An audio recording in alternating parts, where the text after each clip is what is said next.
at Detroit, a rematch of last year's tremendous playoff game that was won, unfortunately, by Detroit. So Matthew Stafford returning to Detroit. And joining us right now is the king of everything with the Rams. It is Kevin Demoff. Kevin, your title keeps changing every time. Now you're running the Stan Kroenke universe. Is that right? Yeah, but I think Sean McVay is the king of everything in the Rams.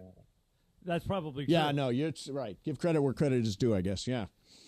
So Kevin, how often do you think about what could have been? Are you good at letting go to lot? Like I always think back to that game since we're going back to Detroit and the Rams are playing the Lions this week. That maybe if the Rams wouldn't have punted the ball away late in the fourth quarter, they could have made a last-minute drive. I have trouble letting go of losses. Are you the same way, or are you pretty good at it at this point in your life? Yeah, I think I have a hard time letting go of losses in the moment, in the days after. I think last year was a year when you looked at the totality that I think we were all excited about the year as an arc. And, do I get frustrated about third down, red zone, maybe a couple fourth down conversions we gave up? Yes. But I look at last season's success, and the Lions game was just where our journey ended. So you guys are hosting an opening night party at the Hollywood Forever Cemetery on Sunday, September 8th for the game. Thousands of people gathering up there. How did this whole thing come together? Well, I think it came up with the idea that we wanted to do something big for Sunday Night Football, host a watch party, get our fans engaged and involved. It's a little strange when your first 2 weeks are on the road, but when you have a chance to open up on Sunday Night Football, which is great, it's the fourth time in 5 years we've opened on NBC. We wanted a chance for our fans to come celebrate, watch the game, and hopefully get a different outcome than the last time we were on Sunday Night Football in Detroit. Kevin, have you ever been to the Hollywood Cemetery? Because I've been there, and it's incredible. It's super cool. Have you ever had a chance to go up there and do anything there? Well, I was buried there, so I believe in reincarnation, so I come back through. I will say when our staff told me that they wanted to do a party at the cemetery, I was a little confused, but I'm pretty sure I'm not hip enough to actually understand, what happens at the cemetery or the fun party. It's very cool. It's great. You'll love it. It's a unique LA experience, like the Hollywood Bowl, or like Mason watched the USC game at Cosm, which is right down next to where you guys are. And these big communal events are really fun, and that's a perfect place for it. Yeah, no, Cosm's amazing, and I've seen a bunch of the posts from Mason and everybody at ESPN LA. It's a great place to watch a game and a great addition to what we're doing at Hollywood Park. So hopefully the Hollywood Cemetery will be right along that line. Okay, so do you believe in ghosts, since we're talking about cemeteries? Do you believe in ghosts? I do not. I do not either. Ireland is a huge ghost guy.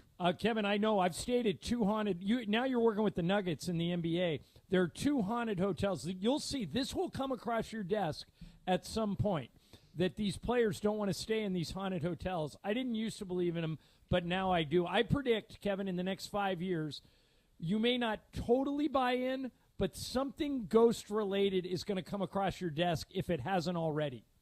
Well, I know Milwaukee's one of them. Yes. Right. Oklahoma City's the other.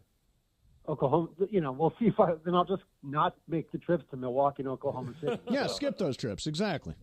I think, in New Orleans has all those ghost tours as well. So, I don't believe in them, but maybe there was a ghost that got involved in some penalties that didn't go our way. That's right. Over the past few seasons. Exactly. On that last drive with Puka. I still remember that very, very well. A ghost pass interference. Yes, ghost pass interference is absolutely right. So I wanted to ask you about what's going on in Woodland Hills. I read an article about the brand new facility you're building. Describe what's going on out there.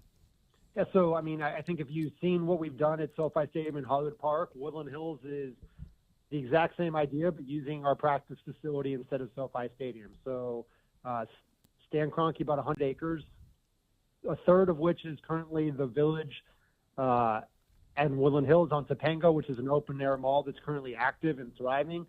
And then we bought the old promenade across the street from that, and then an old office tower adjacent to that. So we have 100 acres that's L-shaped.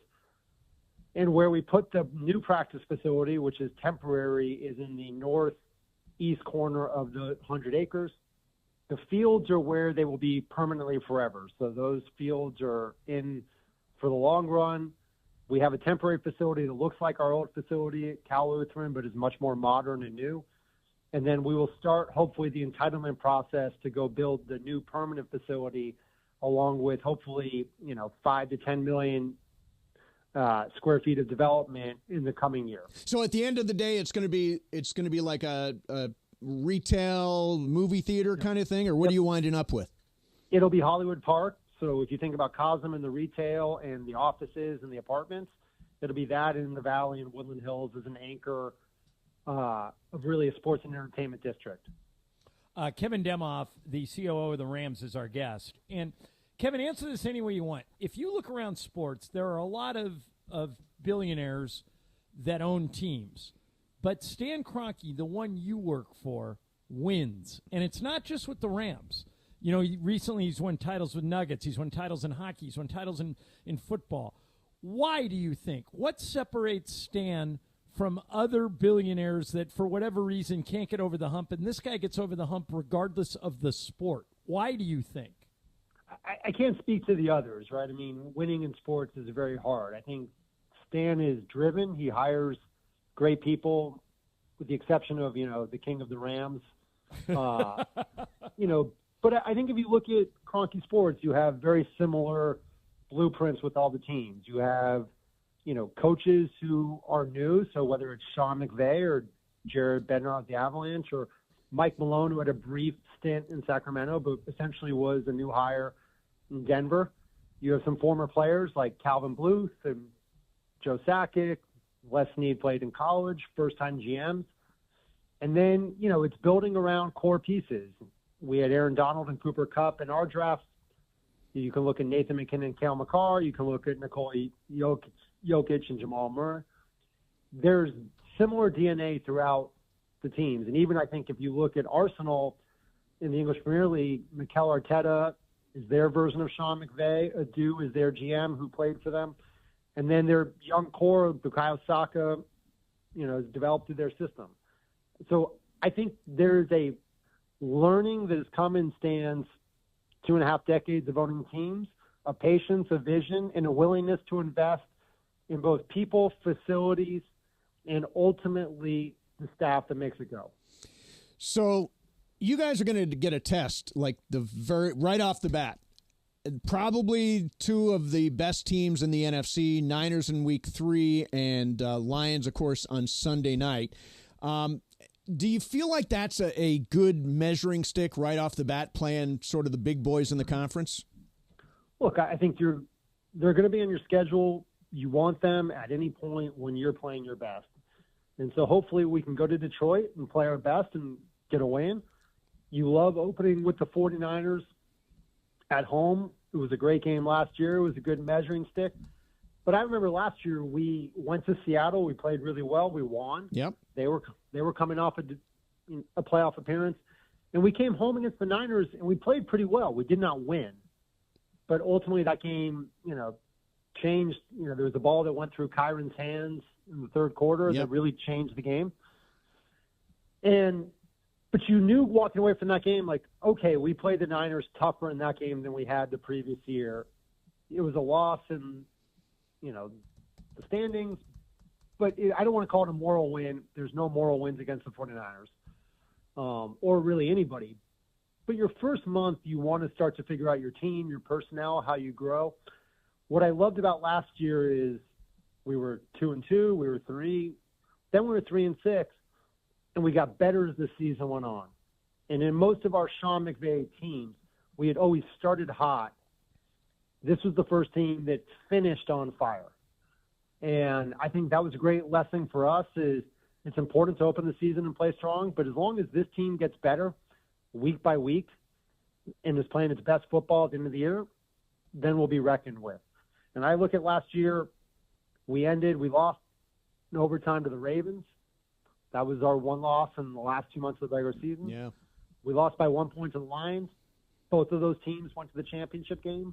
we were in that final 5-16 that people were talking about. But you start this year, and I can make a compelling case for 26, 27 teams, I think to exceed their expectations, and we've got to be one of those 26 or 27. Yeah. So is this the year, Kevin? Is this the year that I do the Whose House, Rams House thing in the end zone during a game? And keep in mind, Kevin, the last time he did it, they got killed. I had a bad break. That was a bad break. We did talk about this 2 months ago. Your only opportunity is preseason until you prove that you can win. Right. That's an excellent way of handling this, because the last time they did it, you guys it was at the Coliseum. It was at the Coliseum. Got trounced. Yeah. 55 to 40. Yeah. Very bad. We did hang 40 on the board, which I thought we gave up 500 yards to Jameis Winston. Yeah, it was a big Jameis Winston day, that's for sure. Yeah. So, Kevin, you're handling this perfectly. So, That's exactly to be what clear, you should do. we've talked about this. You get a trial in preseason.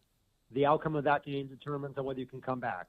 You miss preseason, so 2024 is off the table. Okay, but listen, Sean's not playing guys in the preseason, so why should I show up and do the Whose House, Rams House Because thing? you're not Sean. Oh, I see. Yeah, no, that makes sense. Sean doesn't play starters or people we know to contribute. In this case, you're trying to earn a job. You better show up in the preseason and play. Okay. Yeah. Next year. And the only comment I will give you is we do finish with 2 games at home this year in Week 17 and Week 18. If we have clinched the division in the playoff seed and we can't change our seeding, maybe. Okay. Oh, wow. I'll take that. Wow. I'll take that. He'll milk that for 3 months. Because here's the thing. I think we're winning 11 games this year. So that means that the end of the season it could be clinch city, and that would open the door for me. That would be fantastic. 11 wins and me at the finale. That's a win. I think back to 2017, we played the Niners in Week 17. Yep. And we were locked into the 4 seed. Nothing we could do. That's your scenario, maybe. That's what I'm rooting for, maybe. I'm rooting for that, maybe. Hey, Kev, it's great catching up. We're excited for the season. Sunday night in Detroit. And, of course, if somebody wants to go to the event at the Hollywood Cemetery, how do they do that? Go to therams.com for more information on the Hollywood Cemetery, or I guess they could die today and sure, you can be there. There you go. be there Sunday. Yeah, but you can. I would prefer people go to therams.com. Yeah, okay,